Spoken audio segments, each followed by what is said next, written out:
Vamos a orar. Padre, te damos una vez más gracias por permitirnos estar aquí. No hay casualidades. Tú nos has traído aquí porque tu Espíritu en nosotros nos ha dicho en nuestro corazón, Señor, que lo único que necesitamos y que tenemos es a Cristo. Y por eso estamos aquí, Señor, por esa necesidad, por ese deseo de estar contigo, de escucharte, de cantarte, de estar en comunión contigo, Señor. Así que en esta hora tú guíanos en este tiempo. Tu palabra permítenos comprender, permítenos aplicar correctamente. Transforma nuestro corazón, Señor, cada día, Señor, y que tú estés en esta hora aquí obrando, Señor, en cada uno de nosotros. Tuya es la gloria y la honra en Cristo Jesús. Amén. Bien, estamos iniciando este capítulo 12 del Evangelio de Marcos. Vamos a dar un poco del contexto de lo que hemos estado viendo. Recuerden que desde el capítulo 11 Jesús ya ha entrado a Jerusalén. El Evangelio de Marcos te he comentado que se divide en tres partes de acuerdo a la ubicación donde Jesús se encuentra, y estamos en esta tercera parte desde el capítulo 11. Y a partir del capítulo 11, Marcos ha hecho énfasis en la autoridad de Jesús, ¿no? Jesús entra a Jerusalén con autoridad, aunque en un pollino, en una manera humilde, de una manera mansa, ¿verdad? Pero con autoridad. Entra a Jerusalén, lo reciben bien, le cantan alabanzas, él se dirige al templo, ¿no? Él inspecciona el templo. Recuerden que Jesús regresa a Betania, pasa la noche en Betania, se encuentra con la higuera, ¿se acuerdan? Esta higuera muy frondosa. Jesús tiene hambre, se acerca, no encuentra fruto, ¿no? La maldice, regresan otra vez a Jerusalén, al templo. Es cuando Jesús volca las mesas, ¿se acuerdan? ¿Por qué? Porque en el atrio de los gentiles están vendiendo, ¿verdad? Están algunas personas ahí haciendo intercambios, vendiendo animales para el sacrificio, pero estaban, por así decirlo, transando a la gente, ¿no? Transeando a la gente. Entonces, los religiosos y estas personas que vendían en común acuerdo se llevaban un extra, ¿verdad? Por estas ventas, ¿no? Y Jesús se da cuenta y Jesús volca estas mesas con gran autoridad, con su poder, y él les expresa, ¿verdad? Que ellos han convertido su casa, la casa de Dios, en una cueva de ladrones. Entonces, Jesús regresa otra vez a Betania. Se encuentran otra vez con este árbol y el apóstol Pedro dice, se asombra, se maravilla y dice, es cierto, el árbol se ha secado completamente desde la raíz, ¿no?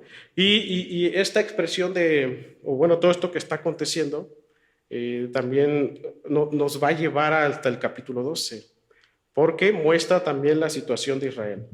Muestra que Israel se había apartado de Dios, ¿verdad? Que Israel no había comprendido bien el plan de Dios, puesto que ellos se les encargó esta viña, la viña del Señor, que era el pueblo de Israel, mas no lo cuidaron, ¿verdad? Mas se apropiaron de lo que Dios les entregó, no esperaron a Cristo, es más, ni le aceptaban, ¿verdad? Es más, querían matarle, ya hemos visto ello. Entonces, en esta parábola se nos va a mostrar como tal toda esta situación con Israel y cuál es su final en Israel. En esta parábola, como que Marcos, Jesús hablando, va a resumir de alguna manera esta situación de Israel desde que fueron elegidos, desde que desobedecieron, desde que no entendieron el plan de Dios, desde que se apropiaron por su pecado de la viña del Señor e hicieron lo que quisieron con el pueblo.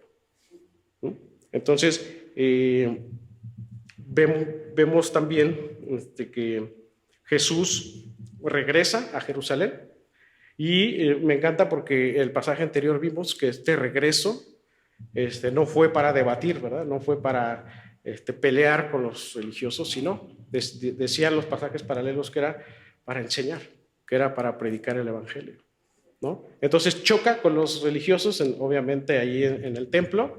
Seguramente estaban los más altos teólogos de los religiosos, Anás, Caifás, ¿verdad? Y le hacen una pregunta a Jesús. ¿Se acuerdan de esa pregunta? ¿Se acuerdan? Dice, Jesús, ¿con qué autoridad haces todo lo que estamos viendo? ¿Con qué autoridad volcas las mesas? ¿Con qué autoridad vienes aquí a enseñar y a predicar el evangelio? ¿no?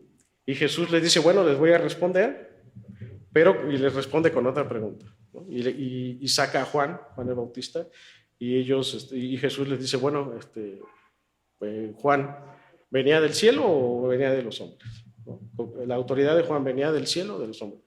Entonces los pone en duda a estos religiosos, porque si decían una respuesta, sí iba a inclinar una balanza por esta respuesta, y si decían otra balanza. Las respuestas estaban, ¿por qué? Porque el pueblo tenía como en una alta estima a Juan, ¿no? E incluso Herodes tenía en alta estima a Juan, ¿no? Herodes pudo tener un encuentro con Juan el Bautista en la cárcel, y reconoció a Juan que venía del cielo, Juan. Algunos lo tenían como Elías, ¿verdad? También a Juan. Entonces Juan era un personaje que tenía alta estima entre el pueblo. Entonces si ellos decían que Juan no venía del cielo, entonces iban a echar al pueblo encima a los religiosos, ¿no? Y aparte porque también los religiosos, su autoridad estaba basada ¿en qué? En lo que decía el pueblo, porque temían, dice ahí la palabra, temían más al pueblo que a Dios mismo. Y si decían que Juan venía del cielo como tal, entonces ellos estaban afirmando que también Jesús venía del cielo y que tenía autoridad. Y que ellos estaban entonces afirmando que Jesús tenía la autoridad como tal, ¿no? Puesto que era, al igual que Juan, predicaba el evangelio, al igual que Juan enseñaba el evangelio. Entonces, vemos esta parábola, es uno de los pasajes favoritos míos, porque esta parábola Jesús está predicando el evangelio. Está Jesús predicando aquí lo que aconteció con Israel, de que no aceptaron a Jesús, ¿no? Y que además el pueblo mató al Hijo, mató al que esperaban, ¿no? al esperado, al Mesías. Entonces, esta parábola es este cuadro del Evangelio, de este plan de Dios, un pasaje que pretende hacernos ver de qué manera somos nosotros mayordomos o administradores de lo que Jesús nos ha dado, de lo que Dios nos ha dado, ¿no? De su creación, ¿no? de nuestra familia, ¿no? de la iglesia. ¿Cómo nosotros somos cuando se nos entrega algo que no es de nosotros? Cuando a ti se te encarga algo que no es tuyo, ¿qué es lo que tú haces? Pues lo cuidas, ¿verdad? Lo cuidas porque no es tuyo, ¿no? Por ejemplo, yo rento una casa, entonces yo trato de cuidar esa casa, ¿no? Trato de no destruir esa casa. ¿Y para qué? Para que cuando se termine el arrendamiento yo pueda entregarlo tal cual me lo entregaron. Pero lo que pasó con Israel es que ellos se les entregó, se les dio en arrendamiento la casa de Israel, pero hicieron lo que quisieron. Pasa también, ¿no? Los que arrendan la casa y se quieren quedar con la casa, ¿no? Y se quedan ahí y no se quieren salir, ¿no? Justo así pasó con Israel, no se querían salir, ¿no? Y llegó el hijo y dijo, pues yo vengo a razón de fruto, pero ellos dijeron, no, ahí viene el hijo, mátalo. Y eso es lo que pasó con Jesús, lo mataron, ¿no? Pero aparte, vamos a ver en esta parábola ¿qué dijo el dueño? Dijo, bueno, entonces esto es de mi propiedad, entonces los quita y dice, lo voy a arrendar a otros. Y aquí es un cuadro hermoso porque ahí es donde entran los gentiles, ¿verdad? Y si ahora a los gentiles se les entrega, ¿verdad? Entonces entramos en esa reflexión, ahora a la iglesia se le entrega, ahora a nosotros ¿qué hacemos con eso que se nos ha entregado? ¿No? Como líderes, como padres, ¿verdad? Como ancianos, ¿no? Con todo, cómo nosotros estamos cuidando lo que no es de nosotros y que es de Dios. Entonces, para que podamos entrar nosotros en reflexión en cuanto a este tema, ¿no? ¿Cómo ha sido tu mayordomía o tu administración con las cosas que se te ha dado de parte de Dios, con tu familia? ¿Cómo eres con tus hijos? ¿Cómo los cuidas? ¿Son tus hijos? Sí, ¿verdad? Pero ¿a quién le pertenecen? A Dios, ¿verdad? ¿Cómo los guías? ¿Cómo los disipulas? ¿Cómo los llevas al Señor, a su casa, a su iglesia, ¿no? Si te ha permitido el Señor tener un trabajo, ¿cómo cuidas ese trabajo? ¿Cómo estás trabajando? ¿Llegas temprano? ¿Estás ocupando todo el tiempo para el trabajo, para la gloria de Dios, puesto que sabes que viene de Él, ¿no? Es trabajo, un negocio, ¿verdad? Todo proviene de Él. Entonces, ¿cómo cuidamos, cómo administramos estas cosas? Si estamos en la iglesia, ¿verdad? ¿Cómo tú administras lo que el Señor te ha dado? ¿Lo cuidas? ¿Cómo eres con los hermanos? Puesto que todos somos de Dios, ¿verdad? Somos de Él, su iglesia es de Él. Entonces, ¿cómo tú cuidas lo que es de Él? ¿Cómo cuidas a tu hermano? ¿Cómo te diriges con tu hermano? ¿Cómo ves a tu hermano? ¿Cómo te expresas de Él?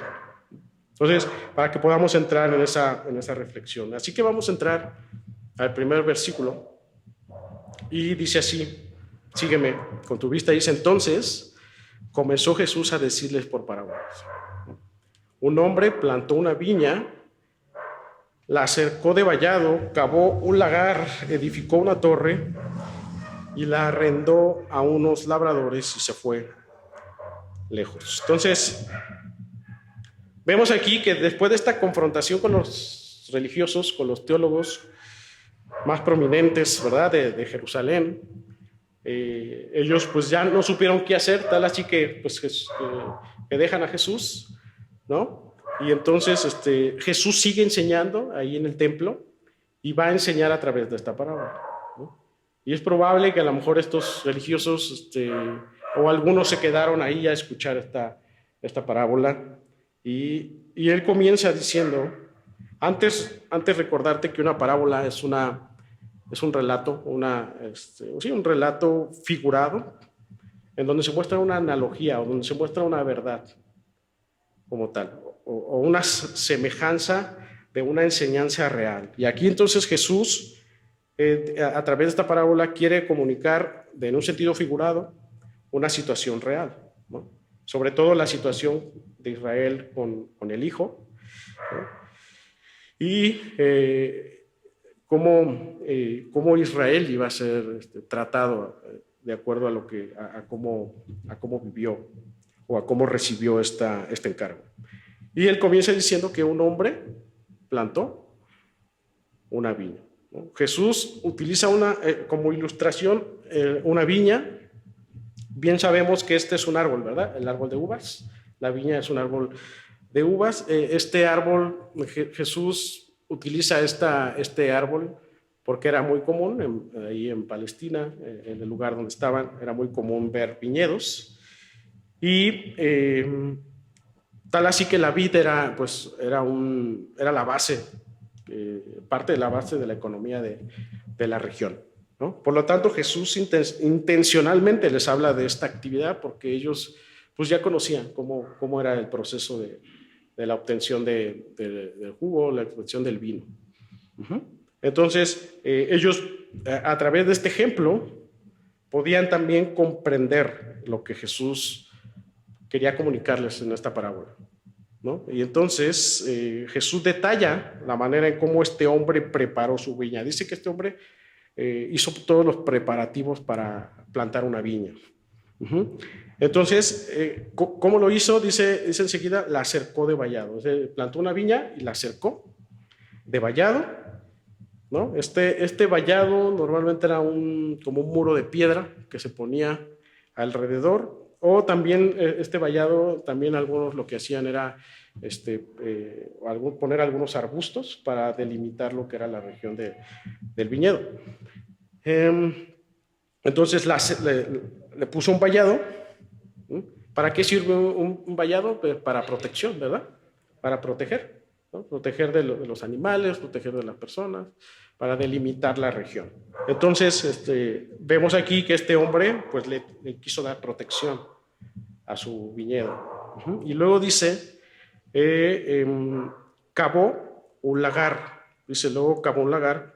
El lagar era el espacio donde se pisaban las uvas, ¿no? Ahorita ya hay mucha maquinaria para hacer el jugo o para hacer el vino, pero antes, si has visto a lo mejor en las películas o en The Chosen, viene ahí que para poder sacar el jugo tenían que pisarlas, ¿no? Con los pies, ¿no? Entonces ese era el lagar. Entonces él cavó un lagar para pisar las uvas y los lagares tenían conductos para que el jugo pudiese pues ser, no sé, almacenado para después llevarlos a los odres. Los odres eran los contenedores para las uvas, ¿no? O para generar vino. Entonces, para contener el vino. Entonces, dice después que edificó una torre. La torre cumplía varios propósitos. Primero, esta torre era un poste grande para que hubiese ahí un guardia para vigilar la viña, ¿no? Entonces, esta torre había una persona que se encargaba de checar. Si el espacio era grande, esta torre ayudaba a poder observar toda la viña, ¿no? Y poder cuidarla también. Y también ofrecía protección a los trabajadores, ¿no? Esta torre. Y también se utilizaba esta torre para guardar semillas, las herramientas de trabajo.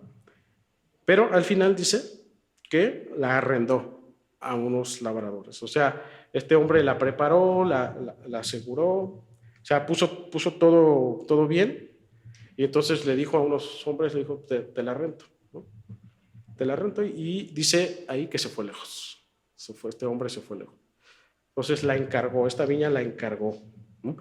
Pero la encargó bien, ¿no? No la encargó a medias, sino le dio todo lo que necesitaba para su funcionamiento, ¿no? Entonces este hombre se va lejos. Entonces, este hombre preparó perfectamente este viñedo con todo lo necesario y él confió en los arrendadores. ¿No? ¿Para qué? Para cumplir todos los propósitos. ¿No? En esos tiempos, mucha gente que tenía los recursos para un viñedo, lo que hacía era levantar los viñedos y arrendarla a las personas, ¿no? Pero siempre sucedía que cuando se terminaba la renta, al llegar ya se querían apropiar de lo que él había hecho. Ya no se querían salir. Entonces, tal así que es lo que va a pasar en este relato. Y entonces, te decía que Jesús utiliza esta actividad común en ese tiempo para que ellos pudiesen comprender mejor lo que quería comunicar, pero Jesús aún más toma como referencia esta parábola de acuerdo a las Escrituras. Jesús, al decir esta parábola, está también citando Isaías capítulo 5, ¿no? Que después vamos nosotros a ir ahí para algunas referencias, pero Jesús toma también como referencia este pasaje, ¿no? Tal así que entonces los religiosos podían sentirse identificados también con este relato, ¿no? Porque los religiosos, eso ya lo hemos escuchado en capítulo 5, bueno, no había capítulos, pero sí lo hemos escuchado en Isaías, ¿no? Entonces, tal así que Jesús toma entonces una actividad común para su comprensión, pero también toma así un relato bíblico de Isaías para que entonces se pudiese comprender lo que Jesús quiere decir. Entonces, ¿y para qué? Para que también estos religiosos que estaban ahí escuchando a Jesús se identificaran rápidamente con los labradores y con los arrendadores de la viña. Ahora sí, fíjate lo que dice el verso 2. Vamos al verso 2. Dice, y a su tiempo envió un siervo a los labradores para que recibiese de estos el fruto de la viña. O sea, el dueño arrenda esta viña a los labradores ¿a razón de qué? A razón del fruto. O sea, dice, te la rento, pero me tienes que dar el fruto de lo que es la viña. O sea, trabájala, pero el fruto va a ser para mí. Es lo que hizo el dueño.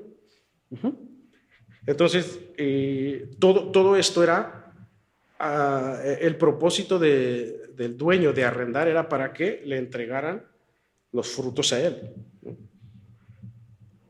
La razón del dueño de plantar una viña, de cuidarla, arrendarla, era para que él recibiese el fruto. Es decir, el propósito del dueño era el fruto. El dueño lo que quería era recibir el fruto de esa viña solamente.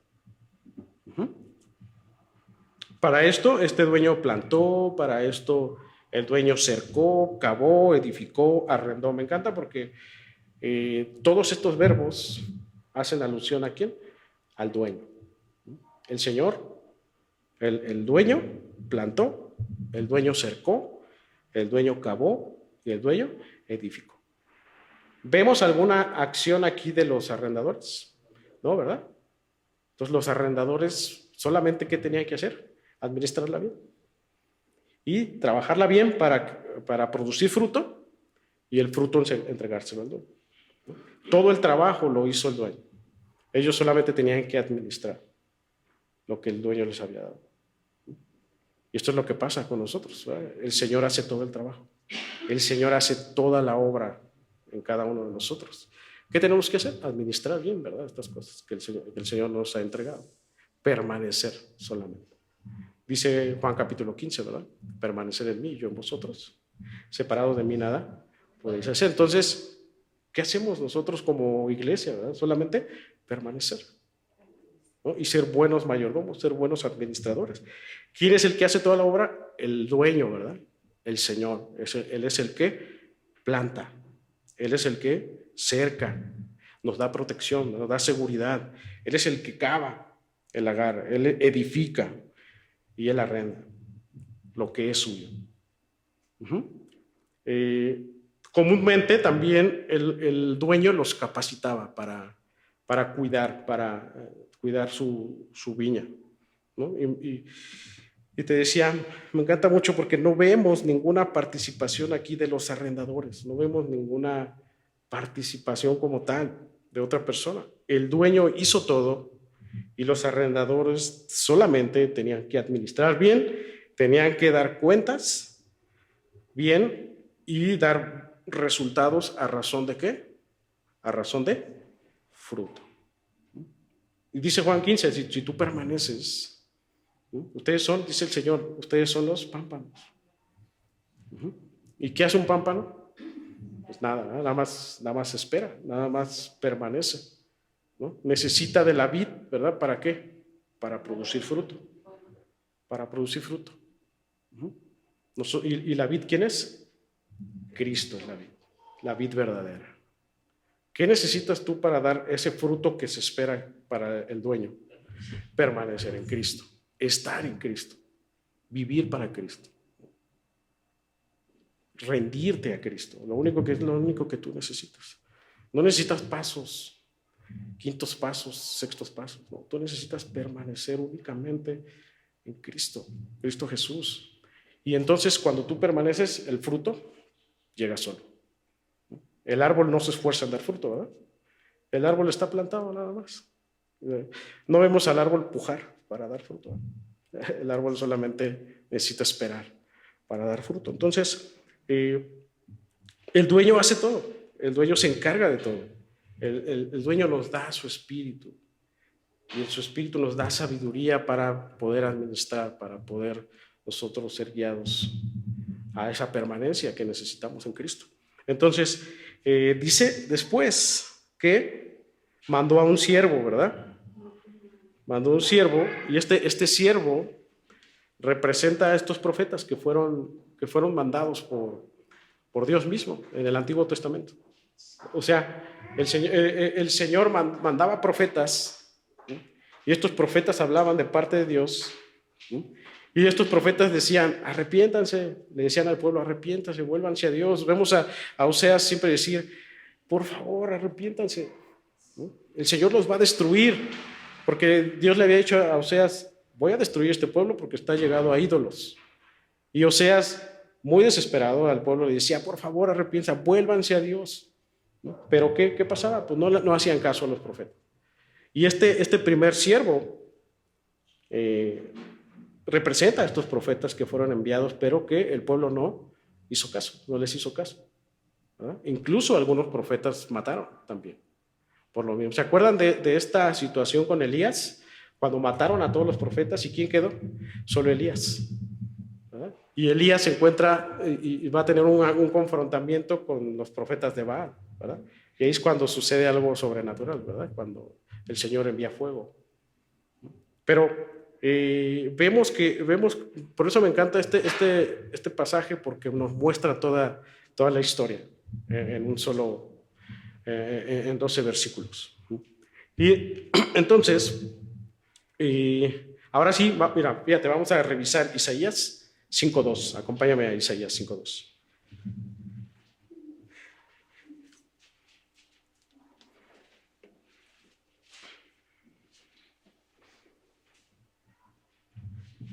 Isaías 5.2.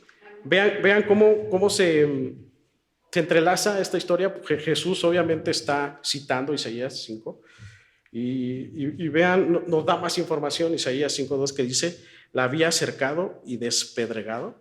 O sea, en esta misma situación del hombre que plantó la viña, dice que además dice, la había cercado, ya vimos, y despedregado, y plantado de vides escogidas. O sea, las uvas que plantó este hombre no eran cualquier uva, sino eran vides escogidas, eran uvas gourmet, lo que llamamos hoy, ¿no? Uvas muy buenas, ¿no? Dice: había edificado en medio de ella una torre y hecho también en ella un lagar.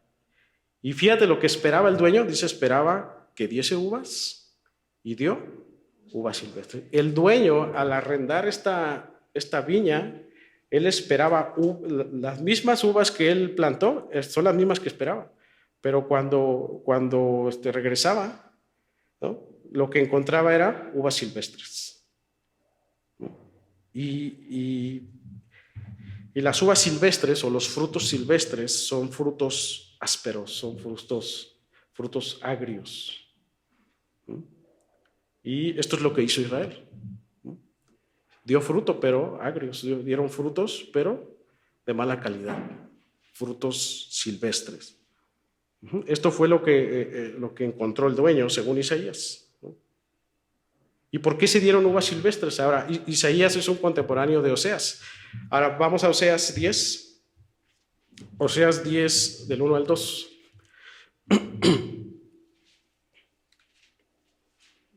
Oseas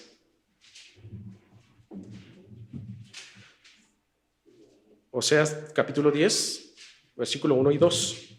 Fíjense lo que dice ahora Oseas, que es en este mismo sentir de este primer siervo que fue a recoger las uvas, ¿no? Acuérdense que este primer siervo representa a los profetas.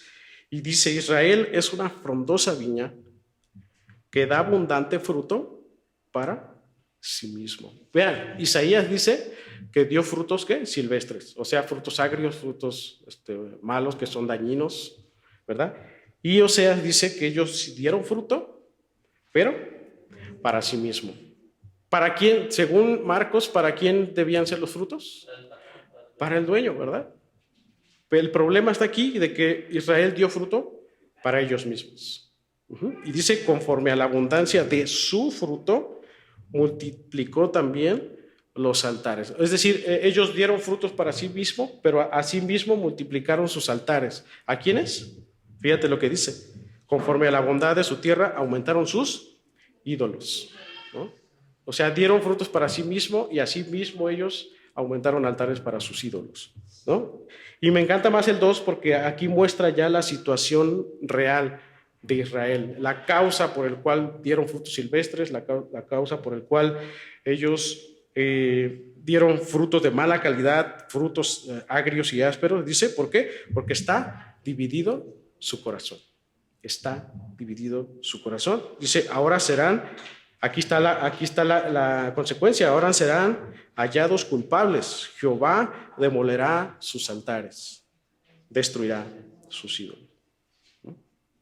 Ya vimos, ¿verdad?, que en los tiempos de Oseas, los asirios conquistaron Jerusalén y hubo una matanza muy, muy fuerte, ¿no? Dios derribó todos esos ídolos que ellos habían levantado a la par del altar de Jehová, ¿no? Y murieron muchos israelitas, murieron en ese tiempo, porque Dios los disciplinó, Dios trajo destrucción. De hecho, Dios le dice a Oseas, voy a destruirlos. Y Oseas en esa posición de profeta decía, no, espera, Señor, déjame hablar con ellos. Y Oseas constantemente les está diciendo, arrepiéntanse, vuélvanse a Dios. Pero no escucharon, ¿verdad? Se apropiaron de esa viña, dieron frutos para sí mismos, dieron frutos silvestres, ¿no? Esto es lo padre, ¿verdad? De predicar así, verso por verso, porque podemos entender, podemos ahora entender por qué Jesús entró al templo a inspeccionarlo, ¿verdad? Podemos entender por qué Jesús volcó las mesas y echó fuera a estos ladrones, ¿verdad? Ahora podemos entender por qué Jesús va al templo, volca las mesas. Podemos entender por qué Jesús entró a inspeccionar el templo. ¿Por qué? Porque él encontró en ellos uvas silvestres. No estaban dando frutos para él, estaban dando frutos para sí mismos. ¿Tú para quién estás dando fruto? Ahí viene la reflexión, ¿verdad? Todo el fruto que produces, porque todos producimos fruto, estamos viendo aquí, ¿es para Dios lo que tú estás, para el dueño? Todo lo que tú haces es para Él, para su gloria. Decía Pablo, ¿verdad? Todo lo que hagáis, así que bebas, comas, hazlo para su gloria. Todo tú lo haces para la gloria de tu Señor. ¿O es para ti? No, es para mí, ¿no? Es para que yo esté bien, es para que yo.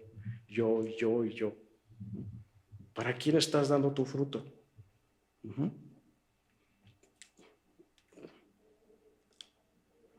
¿Qué estás tú haciendo con lo que el Señor te ha encargado? Lo que el Señor te da. ¿Qué haces con lo que el Señor te da? ¿Qué estás haciendo con tus hijos, con tu esposa, con el trabajo que Él te ha dado, ¿no? Con el liderazgo que te ha dado en la iglesia, ¿no? Como mamá, con tus hijos? ¿Cómo tú estás dando fruto ante lo que el Señor te ha encargado? ¿Tú cuidas, tú administras bien lo que el Señor te da? ¿No? ¿Tú administras bien de acuerdo a las instrucciones del dueño, a las instrucciones de la viña del Señor, de lo que Él ha hecho? Él es el que hace todo, ¿verdad?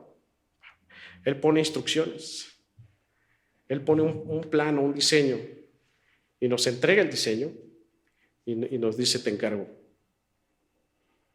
cuídalo. ¿Se acuerdan del buen samaritano?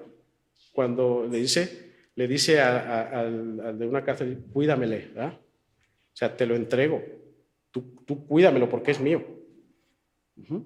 Entonces, la reflexión aquí es, ¿qué estás haciendo con las cosas del Señor? ¿Cómo las estás cuidando? ¿Cómo las estás administrando? ¿Estás apegado a lo que Él ya ha hecho, lo que Él ya ha establecido, las instrucciones, todo lo que Él ha diseñado? ¿Estás apegado a eso? ¿O también te quieres apropiar de las cosas que Él te ha dado? ¿También quieres tú poner tus propias instrucciones? ¿Quieres tú poner tus propias reglas? Los varones, ¿no? En casa, se hace como yo diga, ¿no? Tiene que hacer como yo diga. Y lo haces porque soy tu padre, ¿no? O soy tu madre, ¿no? ¿Qué dice el Señor, verdad? Lo haces, le digo a Leo, tienes que hacer estas cosas porque cuando tú me honras a mí, no es por lo que yo valgo, sino porque tú estás llamado principalmente a honrar a Dios cuando tú me honras a mí. Y parece que hoy, por eso vemos tantas situaciones afuera, ¿no? Y vemos tantas cosas en los padres de decir, yo dejo a mi hijo hacer lo que quiera, lo que piense, lo que quiera, que crea en algo, ¿no? Y por eso vemos tanta distorsión, ¿no? Porque no guiamos conforme a lo que ya el Señor nos ha dejado como instructivo. Entonces, por eso tropezamos, por eso la sociedad está así, porque no conocemos el diseño, no conocemos lo que el Señor ha establecido para para sí, para su iglesia, ¿no? Incluso su creación. Entonces, vean aquí que el Señor encontró, cuando entra al templo, encontró uvas silvestres y también encontró que el corazón de ellos estaba dividido, estaba cortado. O sea, sí creían en Dios, pero también creían en otras cosas. Sí creían en Dios, pero también querían apropiarse de las cosas de Dios. Sí creían en Dios, pero querían hacer conforme a su voluntad las cosas, ¿no? Y cuando las cosas que el Señor nos da es porque el 100% debe estar para Él. A veces hasta ponemos porcentajes, ¿no? Es 30% la fe, 20% mi dinero, 20% esta filosofía que me gusta, ¿no? 20% esto, y empezamos a dividir en cachitos nuestro corazón. Y cuando el Señor viene y como este árbol frondoso, nos vemos muy bonitos, ¿verdad? Por fuera, pero cuando el Señor empieza a buscar fruto, no encuentra. ¿Por qué? Porque hay división en el corazón, ¿no? Por eso te decía que el Señor, desde cuando seca esta higuera, ya está introduciendo al capítulo 12. Aquí nos vemos muy frondosos, ¿verdad? Muy bonitos. Hermano, Dios te bendiga, ¿no? Pero, ¿verdad? Cuando el Señor empieza a buscar fruto, entonces, ¿cómo lo encuentra? ¿Está al 100% con el Señor? O sea, comprometido, o está dividido, ¿no? 30% mi cuenta en el banco, ¿verdad? 30% tal, 30%. Al Señor nada más le doy un 10%, nada más voy los domingos, nada más 10%. Nada más con que ore ya, un 5% le voy a dar, pero es más importante esto, es más importante lo otro. Y el Señor Jesús, cuando entra al templo, pues se da cuenta de que este corazón está dividido, por eso volca las mesas y por eso la intención de predicar el Evangelio y de hacer el llamado a que permanecieran en él. Entonces, hoy en día, ¿verdad? Ya por este corazón dividido, ya no le damos la gloria a Dios, porque solo lo que él merece, como tal. E incluso los predicadores de hoy, ¿verdad? Podemos ver predicadores de hoy que ya no hablan de Cristo, ya no se predica la palabra, ¿no? Ya predican otro tipo de cosas, superación personal, ¿no? No predican como Pablo decía, predicamos a Cristo y a este crucificado, ¿no? Entonces, es más, a veces ni Cristo es mencionado en la predicación. Te decía de Juan 15:4, dice, permaneced en mí y yo en vosotros, como el pámpano no puede llevar fruto por sí mismo. Vean, Jesús ha dicho ya que nosotros somos los pámpanos, ¿verdad? Y luego en el 4 dice, permanezcan en mí y yo en ustedes. Y luego dice, como el pámpano no puede llevar fruto por sí mismo. O sea, tú no puedes llevar fruto por sí mismo. O sea, esos frutos agradables al dueño no los puedes llevar tú. Tú necesitas al dueño para que él mismo produzca esos frutos para él mismo. Entonces, Israel no tenía al dueño en su corazón, ¿no? Se tenían a sí mismos, entonces por eso dieron estos uvos silvestres. Entonces dice, así tampoco ustedes, si no permanecéis en mí. Entonces, no podemos llevar fruto. Todo siempre es a razón de fruto. La bendición de un trabajo es esa razón de fruto, la bendición de los hijos es esa razón de fruto, el liderazgo cristiano es a razón de fruto. Todo lo que el Señor nos ha dado es a razón del fruto. El Señor espera fruto. ¿Y quién es ese fruto? Cristo en nosotros. Que Cristo sea visto en nosotros. Que sea Cristo manifestado a otros. Y es allí cuando nos dice, tú eres cristiano, ¿verdad? Es el mismo fruto, porque es Cristo en nosotros quien hace estas cosas. Si tú plantas a Cristo, esperas a Cristo, ¿no? Ya, este ejemplo ya muy choteado por mí, ¿verdad? Si plantas jitomates, esperas jitomates, ¿verdad?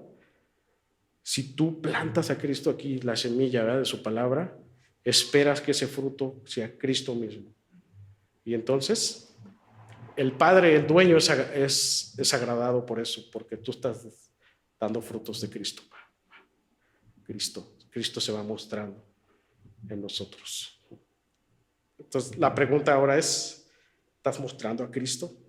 Cristo es el fruto que tú estás dando, ¿no? En tu trabajo es Cristo.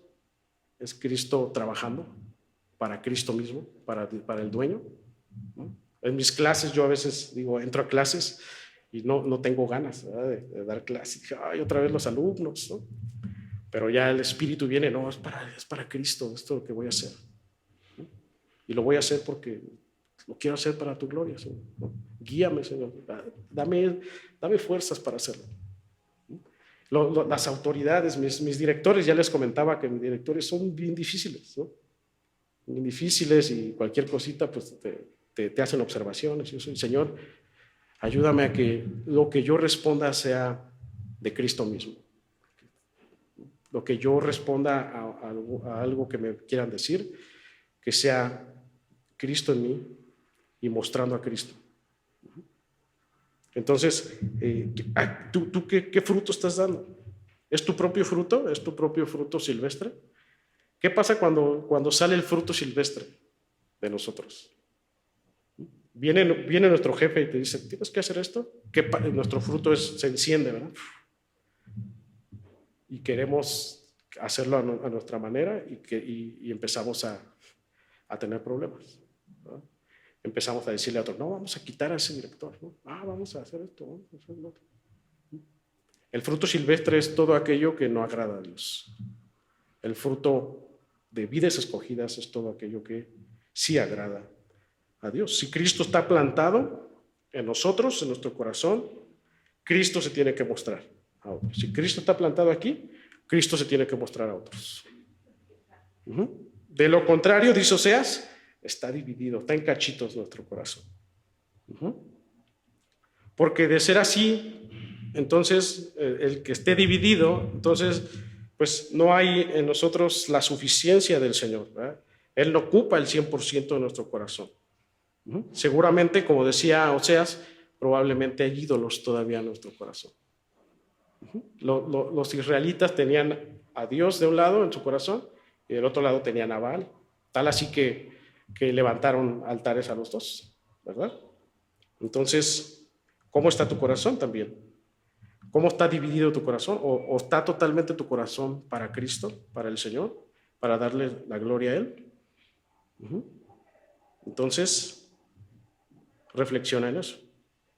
Fíjate cómo reacciona un corazón dividido. Vamos al 3, del 3 al 5.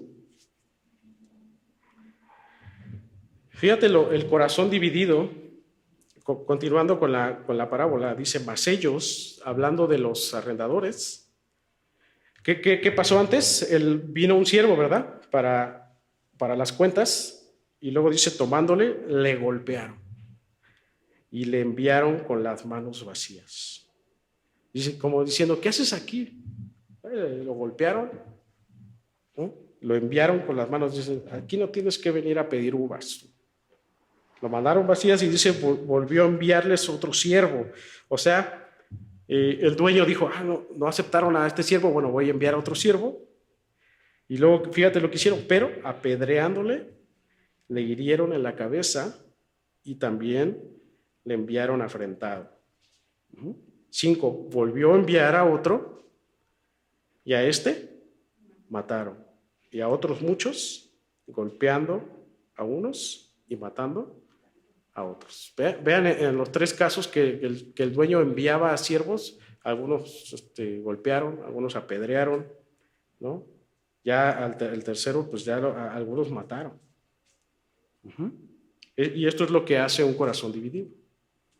Quiere eliminar lo que Dios ha establecido, quiere desaparecer lo que Dios ha dicho. Aquel que su corazón está dividido, aquel que no está en el Señor, obviamente no le importa el dueño, dice, no, vamos a desaparecer, que ni se pare por aquí, que ni me digas algo de Dios, no te voy a escuchar, ¿no? Ni me lo menciones, ¿no? Prefiero que no me hables de Dios. ¿Has escuchado eso? ¿Por qué? Que hay división en su corazón, ¿no? A los líderes de Israel se les confió entonces esta viña para que éste diera fruto producido por Dios mismo, por el dueño. Él les dio la promesa, mandó profetas para hablar de parte de Dios, pero no quisieron primeramente escuchar a estos profetas, ¿no? Los apedreaban, los mataban. Si tú revisas el Antiguo Testamento, la mayoría de los profetas terminaron así, ¿no? Muertos, apedreados, los golpeados, ¿no? Incluso algunos mataron. Ya te contaba esta situación de Elías, ¿verdad? Que mataron a todos los profetas de Dios y solamente quedó Elías. Fíjense, vamos a Primera de Reyes 19:10. Primera de Reyes 19:10.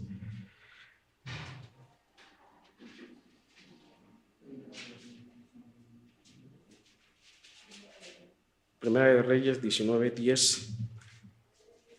Dice así: y él respondió, he tenido mucho celo por el Señor, Dios de los ejércitos, porque los hijos de Israel han abandonado tu pacto. Había un contrato de arrendamiento, pero los hijos de Israel, ¿qué? Rompieron el pacto, ¿no? Dijeron, no nos interesa este contrato de arrendamiento, ¿no? Primera de Reyes 19:10. Y ellos abandonaron el pacto, abandonaron el contrato, ¿no? Y es más, dice, han derribado tus altares y han matado a espada a tus profetas. O sea, abandonaron el pacto que tenían con Dios de cuidar la viña, o sea, rompieron el contrato con el dueño, y más aún derribaron los altares de Dios y mataron a espada a sus profetas. Y dice, ¿quién está hablando aquí? Elías, ¿verdad? Dice, he quedado yo solo y buscan mi vida para quitármela. Y por eso aquí Jesús está diciéndoles que están en esta misma posición con Dios a los religiosos, una posición de abandono de Dios, de querer adueñarse de lo que no es suyo, pero peor aún, estaban a punto de cumplir la palabra de Isaías y de Jesús mismos, diciéndoles, mataron al hijo del dueño. Vamos al 6, ahora sí. O sea, mandaron siervos que representan estos profetas, algunos mataron, apedrearon, y entonces el dueño dijo, bueno, si mataron a todos ellos y los golpearon, entonces voy a mandar a mi hijo porque van a tener respeto por él. Fíjate lo que dice. Por último, teniendo a un hijo suyo, amado, le envió también a ellos, diciendo, tendrán respeto a mi hijo. Mas aquellos labradores dijeron entre sí, este es el heredero, venid, matémosle, y la heredad será nuestra. Y tomándole, le mataron y le echaron fuera de la vida. Los labradores pensaron que matando al hijo del dueño, el dueño se daría por vencido. Y decían, ya matando al hijo del dueño, ya nos vamos a poder quedar con la viña completamente. Es lo que pasó con Jesús. Los religiosos decían, lo único que podemos, como ya no podían contradecirlo, lo único que tenemos que hacer ya es eliminarlo, porque la gente se está yendo con él y no con nosotros. La viña se está yendo con él y pues la viña nos la queremos apropiar. Dice en el 7, dice, y la heredad será nuestra. Ellos querían apropiarse de la viña del Señor. Dios, entonces, en el año 700 antes de Cristo, disciplinó a Israel por esta situación, dándole muerte a miles de judíos por esta situación. Y ahora, cuando Jesús viene y encuentra en esta misma situación a Israel, en corazón dividido, fruto silvestre, desobediencia, Ellos serían disciplinados una vez más en el año 70 después de Cristo. En el año 70 después de Cristo es cuando Roma enciende en llamas, ¿verdad? Y se desata una persecución brutal, y también mueren muchos judíos. Mueren muchos judíos y también muchos cristianos. Uh-huh. Pero además Roma destruye el templo, ¿verdad? En el año 70. Un templo que no ha sido construido de nuevo. Uh-huh. Y muchos murieron. O sea, vean dos pruebas que son una imagen de la justicia de Dios. Es una prueba de que Dios no puede ser burlado. Una prueba de que cuando no estamos en su voluntad, Dios trata y disciplina a su creación, a su pueblo. Entonces, esto debe entrarnos en reflexión, ¿verdad? Dios disciplina y Dios trata cuando queremos apropiarnos de las cosas. Entonces, reflexiona en esto. Ahora, dice el 9, vamos avanzando. Entonces dice, ¿qué pues hará el Señor de la viña? Vendrá, vean el trato de lo que les hablaba, vendrá y destruirá a los labradores y dará su viña a otros. Esta después apunta a este año 70, ¿no? Esta destrucción del templo. Y dará su viña a otros, porque ahora la iglesia fue quien tomó esa posición. Se muestra claramente esta destrucción, el cambio de arrendadores, ¿no? Y a la luz de la palabra y de la historia podemos decir que los arrendadores ahora es su iglesia, la iglesia del Señor, ¿no? Que esta iglesia es conformada por gentiles y judíos, ¿no? Dice Efesios, de dos pueblos hizo uno solo. El cuerpo de Cristo de todas las naciones, aunque ahora parece que el patrón comienza a repetirse, ¿no? Ahora podemos ver también la iglesia también se ha pervertido, ¿verdad? La iglesia también no ha llevado bien a cabo este arrendamiento ahora que el Señor les ha dado.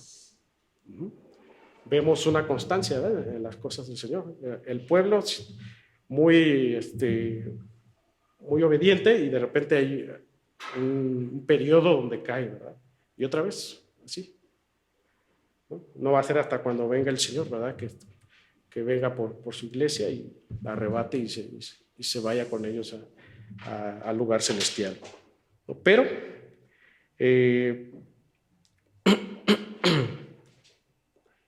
el Señor nos llama a velar y orar ante esta situación, ¿verdad? Dice el Salmo 118, 22, 23, dice, ni aún esta escritura habéis leído, la piedra que desecharon los edificadores ha venido a ser cabeza del ángulo.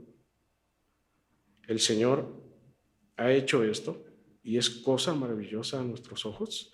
O sea, en el versículo 10 Jesús está citando el Salmo 118, 22, 23, ¿no? Y dice Jesús, ¿qué no han leído bien que aquella roca que desecharon los edificadores? ¿Quiénes son estos? Los líderes, ¿verdad?, religiosos de ese tiempo.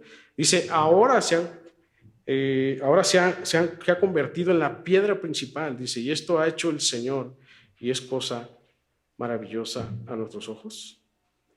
Fíjense, esta pregunta de decir, ellos desecharon. Esta pregunta los encendió a los religiosos que estaban ahí, ¿no? En vez de que ellos se arrepintieran, ¿no?, al saber que ya fueron expuestos de esta parábola, de que ellos habían apropiado de la viña del Señor, ¿no? Ellos realmente lo comprendieron en ese momento. Entonces, en vez de arrepentirse, se encendieron. Mateo 21, 43, 44 es un pasaje paralelo y dice así: por tanto os digo que el reino de Dios será quitado de vosotros y será dado a gente que produzca los frutos de él, ¿verdad? Fíjense, el reino de Dios será quitado de ustedes. ¿De quién? Del pueblo, ¿verdad? Será quitado el reino de Dios. O sea, la viña será quitada y será dado a la gente que produzca frutos de él. Recuerden que todo es a razón del fruto. Fruto bueno, fruto de vides escogidas. ¿Y quién es ese fruto? Cristo, aquellos que dan fruto para Cristo, para la gloria de Dios. Y dice el 44, y el que cayere sobre esta piedra será quebrantado, y sobre quien ella cayere la desmenuzará. Asimismo, Isaías 5, 6, lo voy a leer rápido por el tiempo. Dice Isaías 5, 5 al 6, dice, os mostraré pues ahora lo que haré yo a mi viña. O sea, después de este problema con los arrendadores, dice Isaías, os mostraré pues ahora lo que haré yo a mi viña, le quitaré su vallado y será consumida, aportillaré su cerca y será hollada. Hablando de este trato con Israel, ¿verdad? Dice, haré que quede desierta, no será podada ni cavada, y crecerán el cardo y los espinos, y aún a las nubes mandaré que no derramen lluvia sobre ella. Hablando de este trato con Israel. Y entonces, pues, imagínense que Jesús le diga a estos religiosos todo esto, ¿no? De que ellos iban a ser destruidos.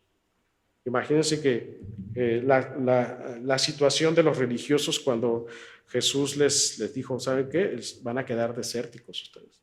No van a tener nada, les van a quitar el vallado. Pues se encendieron. Tal así que el 12, vean la consecuencia o la respuesta de los religiosos al quedar expuestos de su mala administración, de su pecado. Y dice, y procuraban prenderle. Porque entendían que decía contra ellos aquella parábola. Ellos entendieron la parábola. Ellos se ofendieron y ellos realmente se identificaron, pero no querían arrepentirse, no querían aceptar el error que habían cometido, ¿no? Pero fíjense, el problema, temían a la multitud y dejándole, se fueron. ¿Por qué? Temían más a los hombres que a Dios. ¿Por qué no se arrepintieron? Porque temían más a los hombres que a Dios, ¿no? Querían apropiarse, querían adueñarse, y por eso dijeron, lo único que tenemos que hacer es matar al Hijo. Pero no sabían que matando al Hijo era parte del plan de Dios. Llevarlo a la cruz era parte del plan de Dios, porque llevar al Hijo a la cruz es ahí donde se iba a efectuar la justicia. Ahí en la cruz es ahí donde Jesús iba a cargar el pecado de los suyos. Ahí en la cruz es donde Él iba a cargar con todos nuestros pecados, tus pecados, mis pecados. Él iba a borrar nuestros pecados en esa cruz, porque quien debía estar ahí, ¿quién era? Pues nosotros, ¿verdad? Porque pecamos contra Él. Pero además, no solamente Él iba a cargar nuestros pecados, sino al cargar y al decir consumado es, Él nos estaba transfiriendo, por así decirlo, o podemos decir imputando o transfiriendo, nos estaba transfiriendo su justicia por la fe. Por eso justificados somos por la fe, por medio de la fe en Cristo Jesús. Y entonces al tener esa fe, justificados, entonces ahora el Padre nos ve a cada uno de nosotros como si no hubiésemos pecado. Ve en nosotros la vida de Cristo. Y Cristo es nuestro abogado, Cristo es nuestro defensor. Por lo tanto, tenemos responsabilidad. ¿De qué? Vivir para Él, dar fruto para Él, vivir para su gloria. ¿Deseas tú vivir para su gloria? ¿Amén? Arrepiéntete constantemente, búscale al Señor, permanece en Él.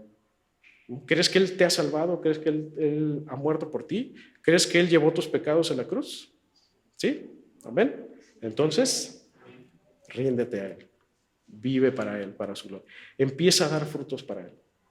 Que tu corazón no esté seccionado con cosas, sino que tu corazón ocupe el 100% en darle la gloria solamente a Él. Nada más. Que el Evangelio, que tú al escuchar su Evangelio, tú puedas moverte en esa esfera. Y que toda la situación que pase sea afectado por el Evangelio de lo que Cristo ha hecho por ti. Y tienes un problema, si tienes alguna situación, una enfermedad, trátala a la luz del Evangelio. ¿Cómo es tratar eso a la luz del Evangelio? Si tú tienes un problema de enfermedad, ¿no? Ejemplo, yo voy a lidiar con este problema de enfermedad, por así decirlo, a la luz del Evangelio. ¿Cómo? En que para Cristo es más importante sanar mi corazón que sanar mi estado de salud, ¿verdad? ¿Cómo yo trato mi situación con mi esposa a la luz del Evangelio? En que yo la amo sacrificialmente, porque es Cristo sacrificándose por su esposa. ¿Cómo yo amo a mi esposo a la luz del Evangelio? Al sujetarme a mi esposo. ¿Por qué? Cristo se sujetó al Padre. ¿Cómo yo trabajo a la luz del Evangelio? Al mirar a Dios, al mirar al dueño, ¿verdad? Que Él es el que hace todas las cosas. Al mirar a Cristo, que todo lo que Cristo hizo en esta tierra, lo hizo ¿para qué? Para agradar a su Padre. Vean cómo al mirar el Evangelio, entonces yo empiezo a comprender que todo gira en torno a Cristo y que todo lo que se nos ha dado es a razón de ¿qué? De fruto, a razón de Cristo, de mostrar a nuestro Señor Jesucristo, ¿no? Entonces, al decirles Jesús esto, al Jesús exponer su mal entendimiento, ellos querían prenderle, pero no lo hicieron. ¿Por qué? Porque tenían miedo de la multitud, ¿no? No querían hacer una revuelta en ese momento, ¿no? Ellos fueron traspasados de su corazón, fueron condenados por el Espíritu que les hizo ver su maldad, pero ellos no se arrepintieron. Ellos reaccionaron a su condena. Ellos rechazaron aún así más al Hijo, ¿no? Estaban decididos a matar al Hijo del dueño. ¿Cómo está tu corazón? ¿Cómo esperas al Señor? Si el Señor viniera a buscarte, ¿encontraría realmente buen fruto? ¿Cómo encontraría este árbol, tu árbol? ¿Muy frondoso pero sin fruto? ¿O un árbol que constantemente está permaneciendo en la vid y dando fruto para Él? Voy a terminar con Mateo 7, 15, 20. Con esto terminamos. Escúchalo, nada más. Dice Mateo 7, 15, 20, dice: guardaos de los falsos profetas, que vienen a vosotros con vestidos de ovejas, pero por dentro son lobos rapaces. Por sus frutos los conoceréis. ¿Acaso se recogen uvas de los espinos o higos de los albrojos? Así, todo buen árbol da buenos frutos, pero el árbol malo da frutos malos. Dice el siguiente, el 18, no puede el buen árbol dar malos frutos. No puede el buen árbol dar malos frutos, ni el árbol malo dar frutos buenos. Vamos a orar. Padre, te damos gracias por esta mañana. Gracias por tú hacernos visible, hacernos exponernos tu palabra, porque entendemos que todo es a razón de fruto. Tú por nuestros frutos nos conocerás. Y no hablamos de obras, hablamos de permanencia, Señor, porque tú nos llamas a permanecer en ti, ser como árboles plantados, como el Salmo 1 dice, árboles plantados junto a corrientes de agua. Queremos ser árboles buenos que dan buenos frutos, porque es imposible, dice aquí tu palabra, es imposible que un buen árbol dé malos frutos, o al revés, que un mal árbol dé buenos frutos. Así que, Señor, tú ayúdanos a cada uno de nosotros, Señor, a que podamos nosotros entender, Señor, que se trata de fruto, que se trata de agradarte a ti, Señor. Tú que eres dueño de la viña, tú que has preparado todo de antemano, Señor, para guardar de tu viña, Señor. Tú la proteges, tú la vigilas, tú estás al pendiente de ella, Señor. Así que Enséñanos como viña, Señor, como tu viña, a obedecerte, a esperarte, a trabajar a razón de entregarte únicamente frutos a ti, frutos que te agraden, frutos que te glorifiquen. ¿Por qué?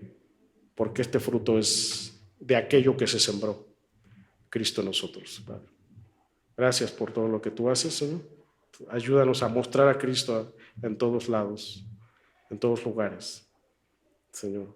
Tal cual Él, Señor, tal cual así tú permítenos ser para con otros, para con todas las actividades que hacemos. Glorifícate en cada vida aquí representada y sé tú en cada familia, en cada situación, en cada enfermedad, en todo lo que pasa. Sé tú y le damos la gloria y la honra en el nombre de Jesús. Amén. Amén.